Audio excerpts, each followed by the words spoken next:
stop working out, and then it's hard to get back on it. Yeah. So you have to stay on the path, man.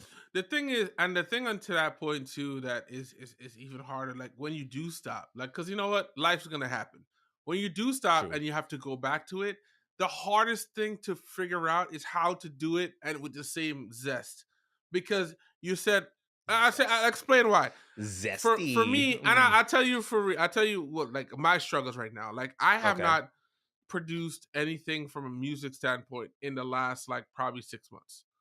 And you're gonna have droughts. From as a musician, there's gonna be times when you have droughts. Like there's just like no matter what you do, there's gonna be droughts. But it's not because of a drought. It has been because like the same love for it isn't there because of I felt like I've done a lot and it's not necessarily gotten there.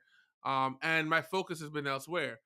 The thing about it that when you're going back to it the second time after doing it for such a long time, you feel like you're starting over. And a lot of people don't Mm. necessarily take starting over with like, oh, yeah, man, I'm just gonna throw myself at it again. Because you go at it saying, okay, well, bro, I already know all of this stuff. I should be able to just pick it up and go again.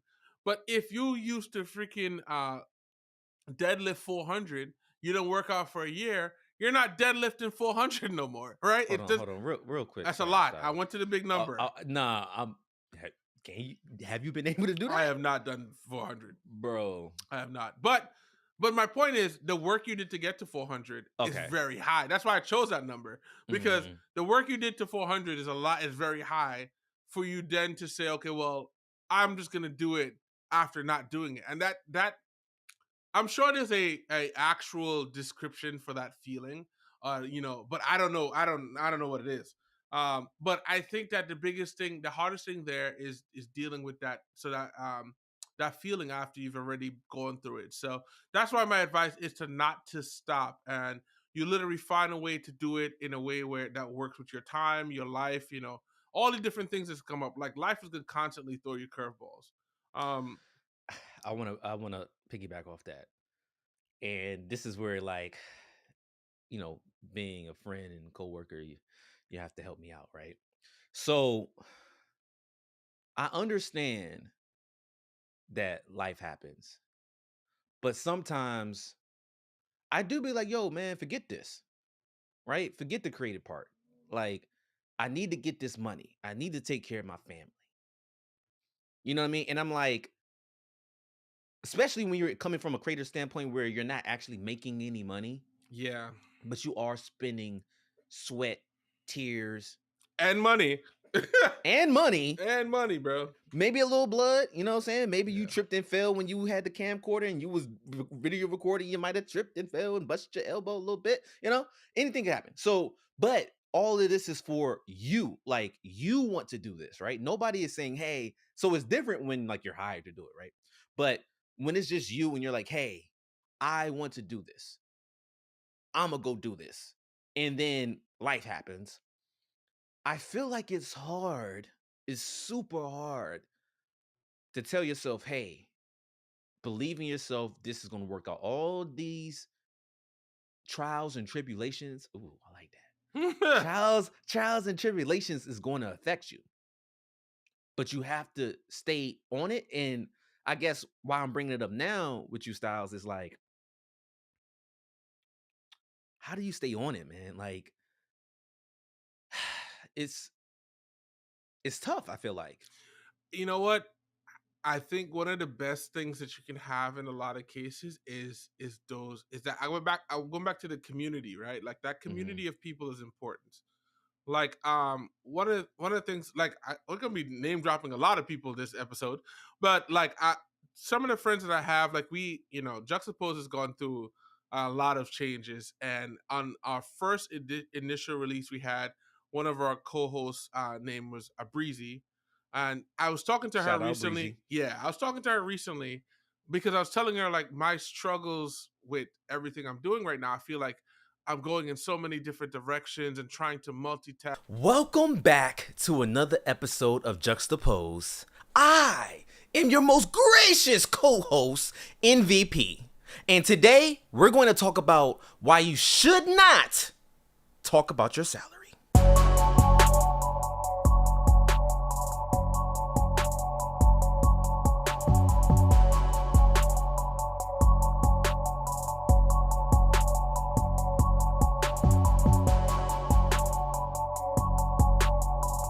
What's up, y'all? This is MVP with Juxtapose, and today we're going to talk about fitting in, code switching, and all those type of things people do to manipulate the crowd and Whoa. manipulate their environment. And we don't know if it's a good thing, a bad thing. Should you do it? Should you not do it? Are you a person who do it? We're going to talk about it today. Stay tuned.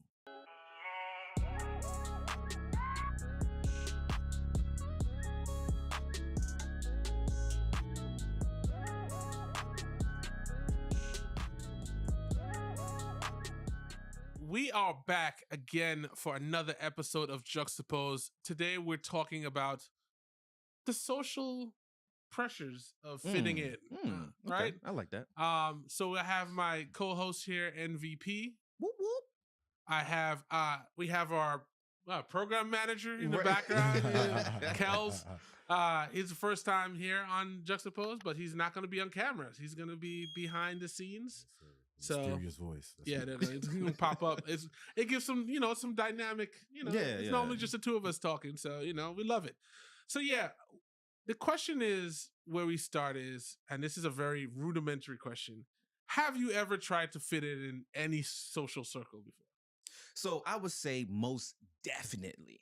I have most definitely put the effort into trying to fit in. Now I will add something at the beginning of that. It was more of like when I was growing up. But now I'm more of a, hey, I'm just going to be who I am. You have to fit in with me. Not to be cocky or arrogant or nothing like that. It's just like to have that mentality, I think is better than trying to like mold yourself to what other people might think you should be, right? But just to, bring it back to like MVP at age, I would say high school. Because I'm not gonna give people my age. I'm not gonna age myself on here. Okay, all right.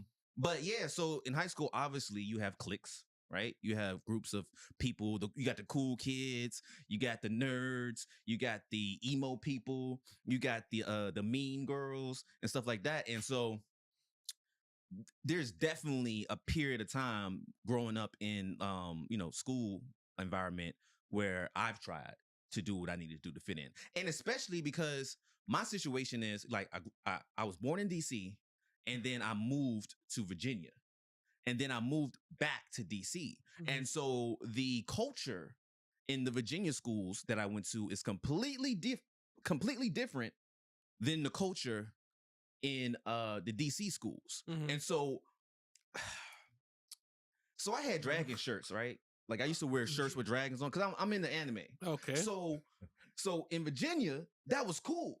You know what I mean? But when I went to DC, when I say they flamed me, like, and I thought like I was like first day at school, I got the most freshest dragon shirt. Like the dragon looked fierce, saucer fierce. And I'm like, yo, I'm about to kill it. They said, boy, if you don't get your big shirt, little pants, damn. Afro smushed head out of here. And I'm like, dang. Next day, black tee, white tees to fit in. Interesting. You see what I'm saying? And I'm gonna stop right there because I feel like I'm taking a lot of that. Like, no, I mean, like this is a conversation. So like let's start off in like your younger days. Have you tried to fit in or? Yeah, so I think that at the core, that is like a part of the human existence, right? Like you naturally want to be a part of the crew, so like a part of the clique. And I think that is something that I definitely dealt with when I was younger, and it is definitely something that it influenced a lot of the decisions when you were trying to find out who you were as a person. So yeah, there was a lot. I don't have a direct situation like yours with the dragon shirt. Hey, okay, so when I mention that, we're never going to mention it again. Oh no, it's going to come up again. It'll be like that was just a vulnerable moment. Listen, but now we got to move past that. Listen, I think at the core of this, what you need to be reminded every now and again to be humble. And as our friends, you want to have your friend do that for you. So it might be in the middle of a podcast, and I will be like, You don't have a dragon shirt for today? Like, I'm gonna bring it up. So basically, y'all, I set myself up. Yep. It's fine. Do you remember the purple shirt? That was funny. Yes, I did. I did have a purple shirt on. I'll see if we can find the clip. Maybe we throw it in here. But in our first go at Juxtapose, we literally had a day where he came in here looking like a grape Kool-Aid man. It was hilarious, and the whole time we flamed him during the episode in the most unique ways. So, and it was done out of love. It was not. So It was a in good a time. situation like that, what I should have did was go get another shirt so I can fit No, in. no, no. No? See, Okay. the thing is, I think that what comes with age is you realize is like I'm gonna be me, right? Mhm. And there's certain people that I'm gonna gel with, and those people are my people. And if I don't gel with those anybody, that's fine because you're not my people.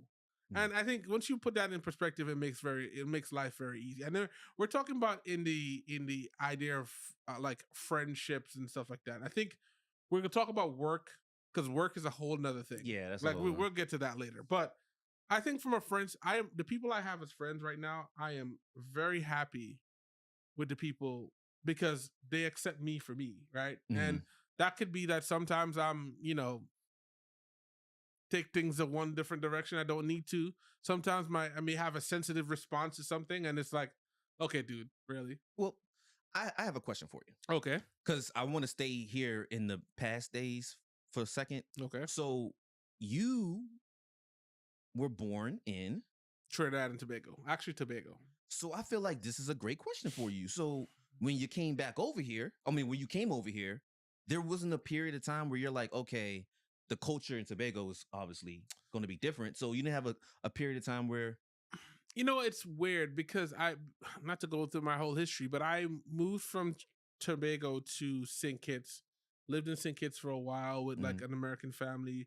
And then with that same family, we moved back to America. So I feel like the transition wasn't as hard then. Okay. I feel like the harder transition I had is like I left Maryland and went to New York for high school.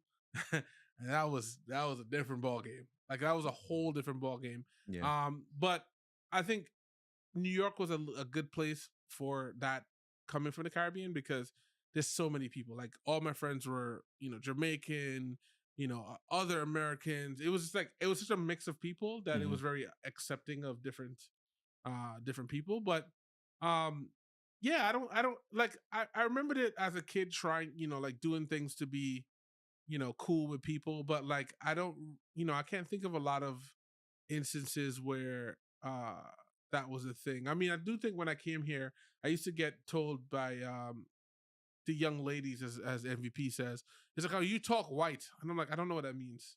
What does that mean? I That don't know. that was another thing I faced when I was coming from Virginia to DC, and obviously it's not that you talk white, it's just that you enunciate words and like speak like, you have, I That don't know. I use I have a good use of the English language. Like You have an education? I don't know. it's wild. It's just a wild thing. So yeah, I do think at the core we spend our times trying to not be the odd guy out, and then you get to a point in life, most people, where you're like, yeah, I don't mind being the odd guy out. I don't mind being the bad guy. That is a beautiful place to be at It is when a you get to that point. it is a there's a freedom you have Mhm. that is unmatched when you get to the point where you're like, you know what, It is what it is. you can go somewhere with your opinions. Right. Like, like one of my boys used to say this all the time. My boy Promise was like, people's opinions are like assholes. Everybody has one. Mhm. And when you say it like that, like I had never heard anybody say it before. He said that to me, so it is a common statement. And the addition that I've heard also is like everybody's opinions are like assholes, and everybody has one, and generally they're full of shit. Okay. And when you add that on top of it, then you're like, well, I don't really care what you have to say. Right. I don't give a Right. shit. So So let's go into like, well, do you want to go into the work part, or do you want to go into if you feel like it's even something that's necessary well, to even attempt? I guess I'm gonna call out. I'm gonna call out this guy here because Oh, I feel kills. like he has had a very interesting time fitting in where he just like everybody's like this kid since he was born, so it makes life very easy for him. Oh, so you're a likable individual. Apparently. Okay. Yeah, I mean, to keep it short and to the point. In high school, I was very introverted, like extremely introverted. And I just people just came towards me. Like they were always like, there was like a weird aura. Like not to be like weird in the energy or spiritual, like it was just always an aura where I just always like attracted people. And like, not, it was just strange to me. And I didn't really want to be around people. You Like couldn't escape it. I couldn't escape it. Now I've come to terms with it. I'm a much more like I'm a completely different person to who I was in high school. And now I guess the best way to say is like I enjoy the company. I can't say like I enjoy it now. I can't say I go looking for it, but I definitely never really attempted to fit in. Just the way it is. It just happened like that. Yeah. Okay. That's why the reason I wanted to call it out, because I remember like he would just be like, I don't want to talk to anybody, and there'll be like swarms of people all the time, and I'm like, well, I guess once you have that, that's a good skill. Well, isn't that like reverse psychology in a sense? Like when you don't want something, you get it, but when you really, really want something, you don't get it. So maybe there was like seeing Kels and like, I want you to be my friend. He's like, I don't really want friends. He's like, please, like the fact that you don't want to be friends, now I want to be your friend. Yeah. Maybe there was some type of like, we go back to aura and stuff like that. Yeah, it's a pull. It's very possible. Very possible. Yeah. So jumping into the work thing, and Okay. I think the work one is a little bit of a challenge, because I feel like at work you definitely want to put your best foot forward at all times. So you would find yourself, that's where I feel like the code switching thing comes up, which we don't have the definition here. Oh, what is? Yeah, we do. Code switching is shifting or manipulating one's behaviors to appeal to different crowds or audience. Perfect. Thank you for putting that there, because I literally was about to say, I don't think we have this written down anywhere. But no, it's something that I feel like we do in general. And I think of like work, like there was a group of, the job that we had, there was a point where there was a group of the Black people. Yeah, just keep it real. And when those people were together, it was the most comfortable time at work. Mm-hmm. And I guess there were other white people that hung out with us there too, but like, it was like that. It was very easy to just be yourself in that situation, versus like dealing with other people where you're like worried about making an impression that was negative. Mm-hmm. So it's like, the question is like, can you exist in a space in work and be your true self? And so I would like to take up that challenge of answering that. So for me, and this goes back, this is one of the reasons why I gave y'all the school, because I've had to code switch all my life. So even with my parents growing up, like my stepdad was like, yo, you need to say yes, sir. Yes, ma'am. No cussing. So already, like even now, like I don't cuss around my parents a lot. And so when they see me interact with my friends, they're like, MVP. Oh, OMG. I'm like, yeah, I'm a real guy. Like I can get down. And so wait, did they watch the podcast? Yeah. We one time my dad was like, oh, y'all be talking about nasty stuff on there. I was like, and this is like when we was doing the old one, right? The old versions. I'm like, well, I mean, that is a part of like society. Like you got to be able to talk about anything, right? Yeah. And so even when I cuss now, I be like, I brace my parents for it, because usually when I cuss, it's to really portray a feeling, really give them a feeling of whatever I'm trying to get them to understand. And so to bring it back to work, I'm like, if I'm gonna do that in my own family, when I get around people who are of different races, I might not talk the same. Is it just about race though? Well, I think it's also environment. So for example, I like that because for example, in Virginia, there were Black people in Virginia at the schools, but they talked a certain type of way. They moved a certain type of way. They were into like video games and anime and stuff like that. But when I went to DC, sports, football, basketball, like, and it really wasn't anime talk. Everybody liked like hip hop and stuff like that. But even the way you talk around there, because like they were like, yo, Nick, you talk white. And for a period of time, I did code switch my language. I did start using more slang words. I was like, what does mo mean? Yeah. Right? What is champ? I was like, champ, I'm not a champion of anything. I would like to be.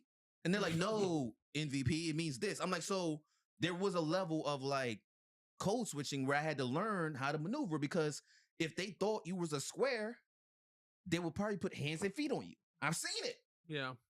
So it's like you also do it to survive. So when you talk about work, I think part of it is you don't want to make other people feel uncomfortable, right? I don't know why they would feel uncomfortable, but you don't want to like for example, like for me, I don't say the N word around white people. So Okay. but when I'm around my guys, I might throw it out there. You know what I'm saying?